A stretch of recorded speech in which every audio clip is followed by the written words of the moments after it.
जागरणजोश.com के इस वीडियो में आप सभी का स्वागत है। मैं हूं सैयद सोबान। इस वीडियो में हम जानेंगे कि आज के करंट अफेयर से क्या कुछ सवाल बनाए जा सकते हैं, उनके सही जवाब क्या होंगे और उनसे रिलेटेड कुछ की फैक्ट्स के बारे में भी जानेंगे। तो चलिए शुरू करते हैं पहले सवाल के साथ। भारतीय सेना ने हाल ही में जवानों को फेसबुक, टिकटॉक समेत कितने ऐप्स डिलीट करने का निर्देश दिया है। जवानों से यहाँ से मतलब है जो ऑफिसर्स रैंक के लोग हैं उनके बारे में भी बात करी गई है। साथ साथ पूरे आर्मी से रिलेटेड जो भी लोग कार्यरत हैं उनको ये कहा गया है भारतीय सेना ने। तो यहाँ पर आपको बता दें कि कुल 89 ऐप्स हैं जिनको अपने फ़ोन से रिमूव करने के लिए कहा गया है। आपको बता देते हैं कि टोटल ये 89 ऐप्स हैं। सेना ने अपने अधिकारियों और कर्मचारियों को ये निर्देश दिए हैं कि बैन में शामिल सभी ऐप को तुरंत अपने स्मार्टफोन से हटा दिया जाए। पिछले दिनों हुई गलवान में चीनी सेना से झड़प के बाद भारत में चीनी सामानों, चीनी व्यवसाय का विरोध हो रहा है और इसके बाद जो है सुरक्षा के लिहाज से केंद्र सरकार ने टिकटॉक समेत कुल 59 चीनी ऐप को अपने यहाँ यानी कि भारत देश में प्रतिबंधित करने का बड़ा फैसला लिया है। और भारत सरकार के फैसले के बाद इन ऐप्स को गूगल प्ले से भी हटा दिया गया है। हालांकि जिन स्मार्टफोन में ये ऐप पहले से मौजूद हैं उनमें ये काम करते रहेंगे। अब बढ़ते हैं अपने अगले सवाल की तरफ। सवाल है कि शोले में सूरमा भोपाली का किरदार आप सभी को याद होगा। उस किरदार को निभाने वाले जो कॉमेडियन थे उनका हाल ही में निधन हो गया है। उनका नाम क्या है? तो उनका नाम है ऑप्शन डी, जगदीप। आप सभी बखूबी जानते हैं जगदीप को। और जगदीप ने जो है साल 1951 में फिल्म अफसाना से अपने सिनेमा की यात्रा शुरू करी थी और जिसके ज़रिए दिग्गज फिल्म निर्माता बी.आर. चोपड़ा ने निर्देशन में कदम रखा था। जगदीप ने अपने अभिनय के जो है शुरुआती दिनों में छोटे बड़े सभी तरह के किरदार अदा किए थे। जगदीप ने लगभग 400 से ज़्यादा फिल्मों में काम किया है, लेकिन साल 1975 में आई फिल्म शोले के जो सूरमा भोपाली के उनके किरदार था उसकी काफ़ी ज़्यादा प्रशंसा की गई थी और उसे आज भी लोग याद रखते हैं। आप लोग बखूबी जानते होंगे सूरमा भोपाली का जो कैरेक्टर था काफ़ी ज़्यादा फेमस हुआ था। उनका डायलॉग जो था वो था कि हमारा नाम सूरमा भोपाला ऐसे ही नहीं है। तो इस तरह से ये बड़ा कॉमेडियन जो है कैरेक्टर था, बहुत अच्छा किरदार था जो आज भी अगर आप देखें फिल्मों में अगर तो आपको गुदगुदाया जाता है। तो यहाँ पर दोस्तों आपको बता देते हैं कि उन्होंने पुराना मंदिर नाम की एक भूतिया फिल्म में भी अपना अभिनय किया था और अंदाज अपना अपना में सलमान खान के पिता का यादगार जो है किरदार उन्होंने निभाया था और अब उनका निधन हो गया है। और दोस्तों अब इस वीडियो में आगे बढ़ने से पहले एक ज़रूरी सूचना, ये सूचना आपको इसलिए दे रहे हैं क्योंकि आप अगर पिछले जो करंट अफेयर सवाल हैं, क्वेश्चंस हैं, किस तरह से हमारी वेबसाइट पर विजिट करके पढ़ सकते हैं उसके बारे में ये जानकारी आप सभी के लिए। हमारी वेबसाइट जागरणजोश.com पर अगर आप करंट अफेयर्स पढ़ना चाहते हैं तो आपको अपने ब्राउजर में टाइप करना है www.jagranjosh.com, जिसके बाद आपको हमारी वेबसाइट का होम पेज नजर आएगा। इसके बाद आपको करंट अफेयर्स के टैब पर जाना है। ड्रॉप डाउन में आपको मंथ वाइज करंट अफेयर्स मिल जाएंगे, जहां आप मंथ के हिसाब से करंट अफेयर्स पढ़ सकते हैं। जब आप करंट अफेयर्स टैब पर क्लिक करेंगे तो आपको कुछ इस तरह से पेज नजर आएगा।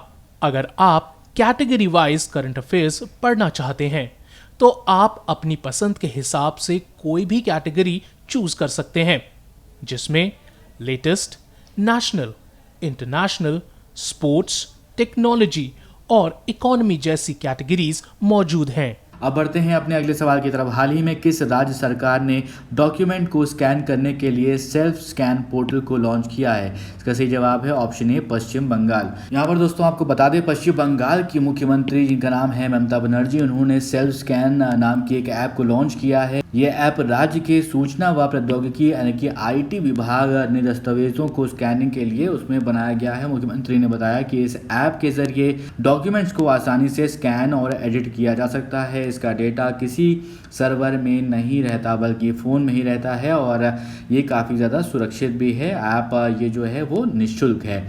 अब बढ़ते हैं अपने अगले सवाल की तरफ। सवाल है कि अखिल भारतीय शिक्षा परिषद ने MCA पाठ्यक्रम की अवधि 3 साल से घटाकर कितने साल करने का निर्णय लिया है। इसका सही जवाब है ऑप्शन सी 2 साल। यहाँ पर दोस्तों आपको बताएं कि अखिल भारतीय तकनीकी शिक्षा परिषद ने हाल ही में घोषणा करी है कि अब से जो मास्टर ऑफ कंप्यूटर एप्लीकेशन 2 वर्ष का कार्यक्रम हुआ करेगा। अब तक इस डिग्री पाठ्यक्रम की अवधि 3 साल होती थी।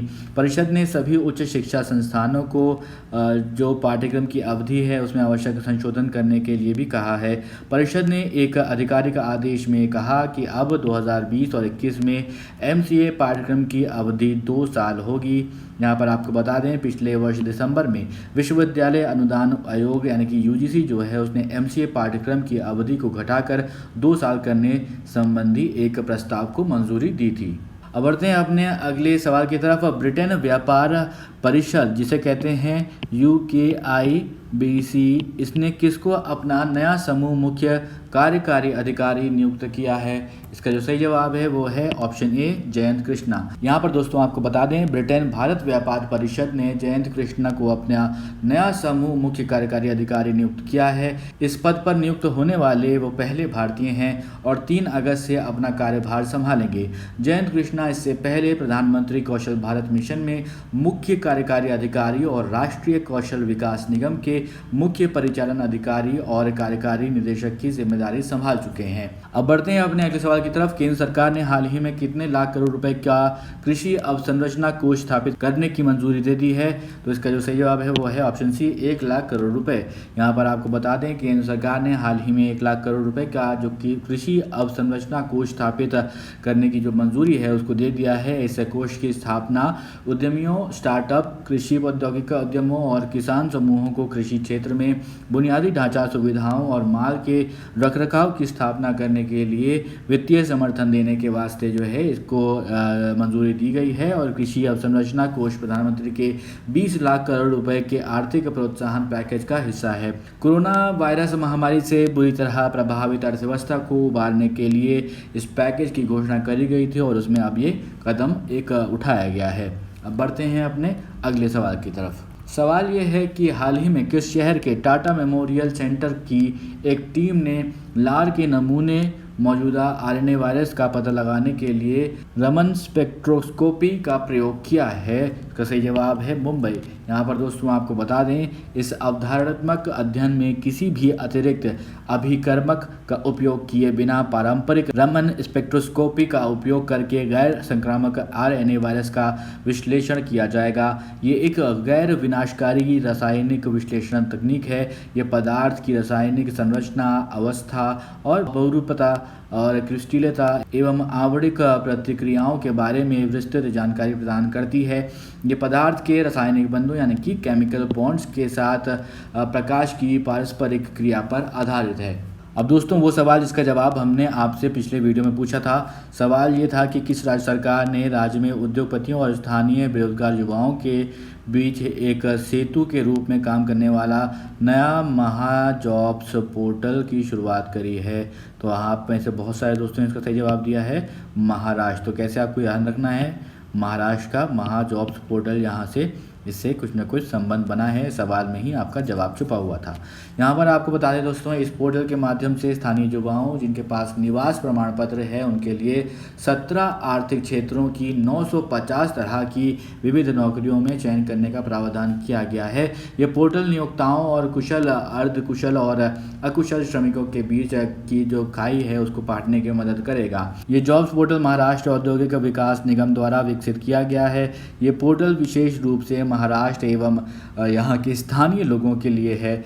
ये पोर्टल महाराष्ट्र सरकार की एक महत्वाकांक्षी परियोजना है और इससे राज्य में बेरोजगारी की दर को कम करने में मदद मिलेगी। अब दोस्तों एक सवाल आपके लिए जिसका जवाब आपको हमें कमेंट बॉक्स में लिख कर देना है। सवाल है कि भारत के 66वें शतरंज ग्रैंड मास्टर निम्न में से कौन बने हैं। आपके ऑप्शंस हैं जी आकाश, राहुल त्यागी या फिर अमर सैनी या फिर मोहन सचदेवा। आप अपने जवाब हमें कमेंट बॉक्स में लिख कर दीजिए। अगर ये वीडियो आपको पसंद आया हो तो इस वीडियो को लाइक करें, इस वीडियो को शेयर करें अपने दोस्तों के साथ और अभी तक आपने हमारे चैनल को सब्सक्राइब नहीं किया है तो ज़रूर सब्सक्राइब करें और देखते रहें जागरणजोश.com।